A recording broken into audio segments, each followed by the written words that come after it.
il est temps. Il est temps que nous nous parlions du début de 2025. Parce que en ce début 2025, il se passe plein de choses au niveau astrologique et il est temps qu'on fasse un point. Alors l'heure n'est pas grave, je tiens à rappeler que ce sont des prévisions, un peu comme les prévisions météo. Par conséquent, on va avoir l'ambiance, on va savoir s'il pleut, on va savoir s'il fait plein soleil, mais cela ne vient pas nous dire comment nous comporter. C'est pas parce qu'il pleut que tu dois prendre absolument un parapluie ou que tu dois rester chez toi. Non, tu fais ce que tu veux. Le fait est, c'est qu'avoir ces indications permet un peu mieux de naviguer, de comprendre un peu les eaux qui sont là, de pas être dans le, comment dire, on cherche pas à se prémunir de quoi que ce soit, mais si on cherche quelque chose, c'est d'avoir une vision. Ok, si je vois que la Terre, elle arrive, bah, je sais que la Terre, elle arrive, que j'ai envie d'accoster ou pas, je sais qu'il y a la Terre qui arrive. Donc l'astrologie en termes de prévisionnel, c'est comme ça que personnellement je l'ai utilisé, ça va venir donner ce qu'on appelle des tendances, on n'est pas dans de la prédiction. Alors, moi je préfère que tu choisis plutôt que prédire, hein, mieux vaut choisir que prédire de façon globale. Donc là, on va avoir quelques clés pour mieux choisir au niveau de notre propre vie. Je suis Farah Sabi, astromage, enseignante d'astrologie et mentor, et j'ai la joie, encore une fois, de venir par ici pour te parler des étoiles. Alors, cela étant dit, qu'est-ce qui se passe en ce début 2025 ? Alors, on commence l'année avec un Mars qui est rétrograde. Il va rétrograder dès le 6 décembre prochain, pour rappel, et il va le faire dans l'énergie Lion. En fait, il va le faire donc début d'année, en janvier 2025, il sera toujours dans le Lion, puis après il va aller en Cancer. Ce que je veux amener là, c'est qu'on commence l'année en étant dans un processus d'affirmation de soi par rapport à soi. C'est-à-dire qu'on va aller sonder nos propres désirs. On va aller voir, ça veut dire quoi exister pour nous ? Ça veut dire quoi s'affirmer ? Ça veut dire quoi se consacrer du temps de qualité, être dans le plaisir, être dans la joie.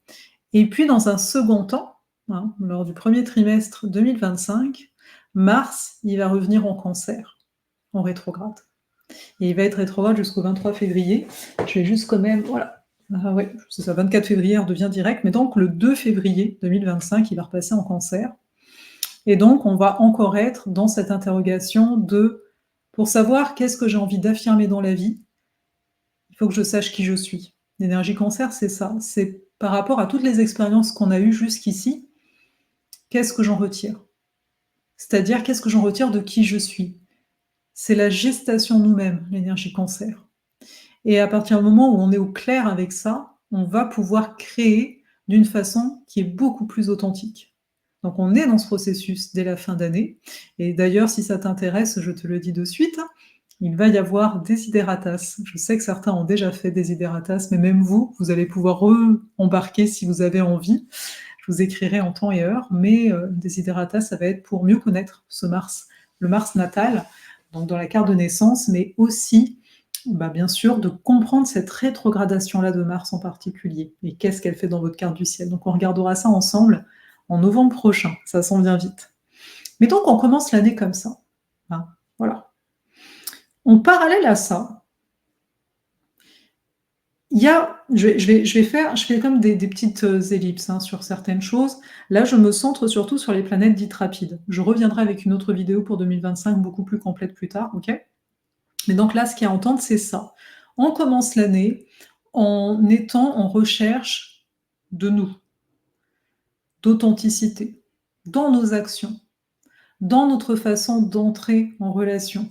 Parce que n'oublions pas que dans le lion, j'apporte mon unicité au monde pour la partager dans l'énergie verso en face. Mais encore faut-il que je sois au clair avec ça. Parce qu'il se pourrait que j'ai mis en place certaines actions parce que l'autre, il fait comme ça. Et donc, c'est plus totalement moi. Donc, la question qui pourrait déjà être présente, hein, parce que les choses se travaillent à mon sens, dès qu'on a conscience de quelque chose, le travail est déjà à l'œuvre, c'est de se dire à quel point les choix que je fais, les décisions que je prends, elles sont en relation avec qui je suis.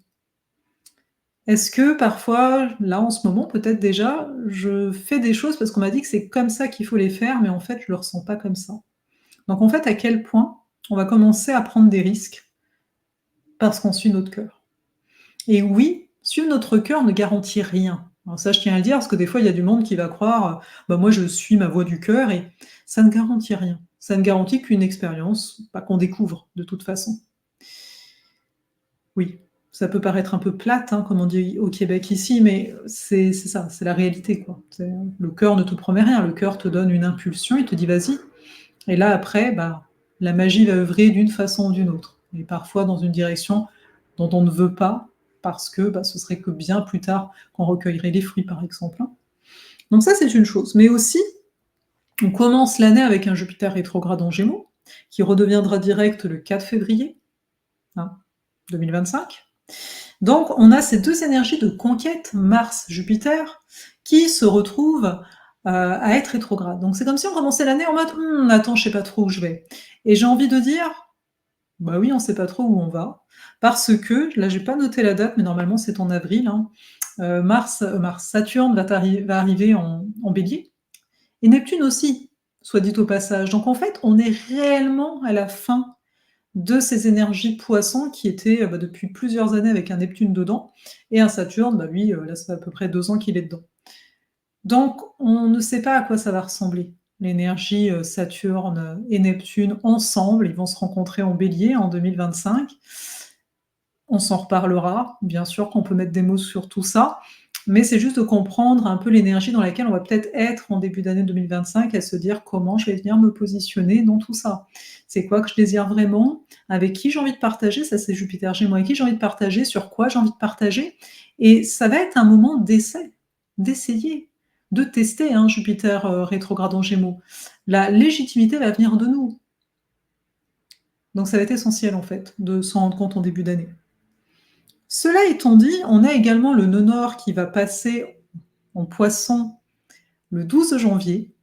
Donc ça veut dire que ce sera la fin du nœud nord Bélier et du nœud sud Balance. Comprenez que c'est par conséquent naturel que là, durant les prochains mois, surtout avec les éclipses qui arrivent, il y a une accentuation au niveau relationnel. Il y a vraiment des choses là à nettoyer au niveau relationnel parce qu'on va passer sur autre chose. Et donc, nettoyer son relationnel, ça veut dire nettoyer déjà sa relation à soi. Donc, c'est parvenir à dire, non, moi, si vous êtes la personne qui a tendance à se plier en deux pour chaque fois faire en sorte de voir votre meilleur ami, parce que là, vous voyez, lui, il a un agenda comme ça, peut-être de revoir ça, par exemple, de se dire, est-ce que c'est vraiment respectueux? Est-ce que c'est toujours à toi de faire ça? Pourquoi? Ah, mais parce que l'autre, il peut pas. Mais est-ce qu'il peut vraiment pas? Voilà. C'est vraiment de sortir de ces relations des fois un peu culpabilisantes. Quand je dis ces relations, ces liens culpabilisants, et des fois la culpabilité, il n'y a que nous qui nous la faisons vivre. Dans le sens, l'autre n'a rien demandé, mais nous, on va essayer, coûte que coûte, de faire plaisir. Donc ça, c'est notre travail un petit peu de fin d'année, parce que donc, nœud nord poisson. Pareil, on s'en reparlera, parce que c'est pas rien. Des changements de nœuds, donc nœud sud vierge. Donc on va passer de l'énergie bélier, qui va nous affirmer, à une énergie poisson qui nous demande d'avoir la foi. Une foi qu'on a de toute façon commencé à travailler avec un Saturne poisson, et puis Saturne sera toujours en poisson à ce moment-ci, mais il y aura d'ailleurs un passage où les deux vont être ensemble, le Saturne et le nœud nord. Donc c'est de se rendre compte qu'on nous demande de plus en plus, qu'on parle de la foi. On parle souvent d'actes de foi, mais en fait, ce qu'il faut entendre, à mon sens, c'est on va être amené à observer nos habitudes, tout notre système nerveux en tant que tel, qui s'appuie sur telle chose me rassure, telle chose me rassure, etc. Sur est-ce que je suis reliée à qui je suis fondamentalement, ou est-ce que je me raconte que je vis, par exemple, une certaine spiritualité, alors qu'en fait, au quotidien, j'applique pas vraiment. Donc, vous voyez, on commence une année avec « Ok, je cherche à être plus authentique dans ma façon de faire », et puis en même temps, on me met l'accent sur ça, de dire « Mais alors attends, c'est quoi les petites choses auxquelles tu consacres du temps, mais qui ne sont pas ta grande vision, ton grand rêve ?» Voilà. Et puis, donc j'ai noté ici qu'on va avoir une éclipse totale en date du 14 mars. Okay, il y a une saison des éclipses qui va s'en suivre très vite durant cette année. Et surtout, donc, on a Vénus rétrograde dès le 1er mars 2025 en Bélier. Elle va rétrograder et le 27 mars, elle passera en Poisson. Donc, ça va être une rétrogradation entre le Bélier et Poisson. Et ça va venir faire écho à Mercure qui va rétrograder, lui, le 15 mars. et bah, lui aussi, il va rétrograder entre les Béliers et les Poissons. Donc c'est vraiment les notes que je me suis données pour faire cette, micro vidéo, mais pour comprendre qu'il y a une condensation au niveau énergétique de rétrograde personnel, hein, Mercure et Vénus ensemble. Il y a une forme d'androgynie qui est présente, c'est-à-dire de voir par rapport à nous, si on retire le fait qu'on est un homme, une femme, et cetera, qu'est-ce que je veux? Comment je m'affirme? Où est-ce que je m'en vais? Si tout était réellement possible. Déjà, énergie poisson qui sera très présente. Énergie poisson, ça peut nous tétaniser, autant que ça peut nous ouvrir des possibles. C'est un peu l'énergie qui dit: «Tout est là». Tu sais, quand on dit: «Bah oui, tout est présent en toi» et toi, tu es là: «Mais tu te moques de moi là?» Non, concrètement, non. Et donc ça va être ce jeu-là. Ce jeu-là qui va être accentué. Comment apporter du discernement dans, des fois, des discours qu'on a pu suivre, en fait, hein, parce que c'est ça aussi, d'observer, hein, qu'est-ce qu'il y a dans notre monde? C'est des choses qui existent, parce que tout ce qui existe est dû quelque part exister, mais c'est de voir à quel point nous, on leur a donné consistance aussi. Et là, de se dire: «OK, Bélier, Poisson», comme les nœuds lunaires, hein, du Bélier au Poisson. Ce travail entre le très individualiste, égoïste, quelque part, et ce travail entre l'universel, mais trop. Donc comment trouver un juste milieu? Est-ce que je me, dissous dans la foule et peut-être même avec un côté victimisant, hein, les énergies poissons, ça peut être ça. Ça peut être l'archétype aussi de la personne qui se victimise, qui veut qu'on la sauve, qui attend on ne sait trop quoi de l'extérieur. Mais comme il y a toujours ce retour au Bélier, ça nous marque bien avec Saturne aussi qui va arriver en Bélier et Neptune, qui dit à un moment, il va falloir aussi se prendre en main. Donc, en fonction de qui l'on est, ça va se jouer différemment, mais il est clair qu'on est déjà, tu sais, on l'a vu là avec Mercure rétrograde en Lion, Mars qui va rétrograder en Lion, on est déjà là-dedans. C'est essentiel aujourd'hui, malgré tout ce qu'on peut nous dire, d'arriver à savoir qui l'on est. Et savoir qui l'on est, c'est une connaissance. C'est pas, quelque chose que l'on fait, c'est quelque chose que l'on est. Et oui, ça va passer par certaines actions. C'est ça aussi, même dès maintenant d'observer là, avec, toutes les énergies qu'on a en ce mois de septembre 2024 en Vierge là qui s'en viennent, de se dire: «Mais qu'est-ce que je fais en fait, en vrai, quand je regarde?» Si je suis honnête avec moi. Je dis que j'ai pas le temps, par exemple, pour méditer, mais j'ai le temps de quoi? Alors pour certaines personnes, c'est vrai, si vous regardez, oui, bah, oui, là vous êtes pas du tout en train de vous mentir, mais pour d'autres, qui est la grande majorité, on va regarder, on va dire: «Mais ouais, c'est vrai que je suis sur mon téléphone. Ah, c'est vrai que je consacre». Ce sont des choix. Ce que je veux dire par là, c'est qu'à un moment, à nous de pas nous plaindre. Je veux dire, c'est certains choix là, hein, on s'entend, je parle pas de vos horaires de travail ou quoi, je parle du reste. À un moment, il y a un choix et pour certains, ça va être correct. Il y a certains moments, on n'est pas dû pour être des automates. Donc à certains moments, c'est naturel de rien faire, enfin d'avoir cette impression-là, alors qu'en fait, c'est rien faire, mais parce qu'il y a besoin de cet espace, OK? Et à d'autres moments, on va sentir que là, on abuse un petit peu, que là, en fait, on est en train de faire un truc qui nous intéresse pas, mais c'est comme si on pouvait faire que ça. Et là, il y a le système nerveux qui est à l'œuvre, hein, pour petite information là-dessus. C'est-à-dire le système de protection. Parce que changer, c'est pas évident. Changer, ça demande un effort.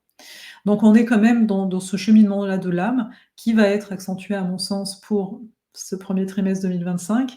Mais je reviendrai quand j'aurai, là j'attends d'avoir vraiment, du temps, pour prendre toutes les données, pour avoir une vue d'ensemble pour 2025. Donc je reviendrai avec ça. Mais là j'avais déjà envie de vous faire un petit focus, hein, parce que voilà, ça peut être utile, de se dire: «OK, là je vis des affaires», là vous allez avoir les énergies de la semaine, tout ça, hein, pour, la fin de l'année. Mais déjà d'avoir cette vision-là. Je trouve ça assez important. Pour pas arriver en fin d'année et de se dire: «Waouh, OK, il y avait tout ça en fait, mais attends, je comprends mieux», parce qu'on est déjà dedans, en fait, les énergies sont déjà là. Si, tu as envie d'aller plus loin en ma compagnie, il y a Cosmos, on commence le 4 octobre, donc là pendant une année, donc ça va bien englober 2025, on va regarder. Hein, ça c'est une formation pour apprendre, à lire la carte du ciel, le prévisionnel, là ce que je suis en train de faire aussi et le relationnel, mais il faut voir que je suis là. J'insiste un petit peu, mais parce que des fois, moi je peux comprendre, hein, j'ai bien vu, il y a des formations, tu te sens un petit peu tout seul. Là non, tu es pas tout seul, on va être là, chacun va pouvoir partager sa carte du ciel, on se parle entre les sessions de direct, je peux pas faire plus là, en fait, à un moment.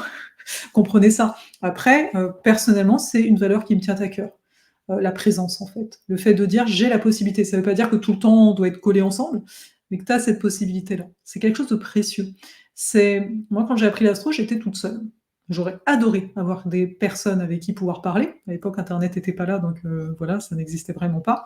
Et même là encore, tu vois, à quel point on est réellement en contact et que tu as quelqu'un qui est vraiment soucieux de ton apprentissage, soucieux dans le bon sens du terme, attentionné si tu préfères.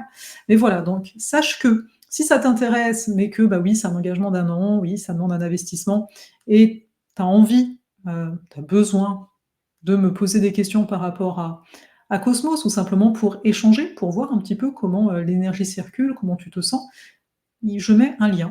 Voilà, tu peux prendre rendez-vous avec moi. J'ai une petite demi-heure ici pour que je réponde à tes questions tout simplement. Et sinon, je le rappelle, au moment où je poste cette vidéo, il y a toujours le challenge, la porte des étoiles, donc ça c'est gratuite entièrement. Je te parlerai de Cosmos au sein de la porte des étoiles. La porte des étoiles, c'est pour voir comment on peut appliquer certains aspects de ta carte du ciel par rapport à ta vie. C'est comment on va venir en intégration. Je ne vais pas être là pour parler à ta tête, parce que bon, là je ferai une clarification, certains pensent qu'ils vont apprendre à lire une carte du ciel, ce n'est pas le propos. Le propos, c'est on va aller sur des données précises qui vont t'apporter des réponses par rapport à toi-même et à ta vie. Moi, c'est ça qui compte le plus. Et d'ailleurs, Cosmos, c'est bien sûr ça qu'on apprend à faire, entre autres choses. Je te laisse, je te remercie pour ta présence et je te dis à très vite.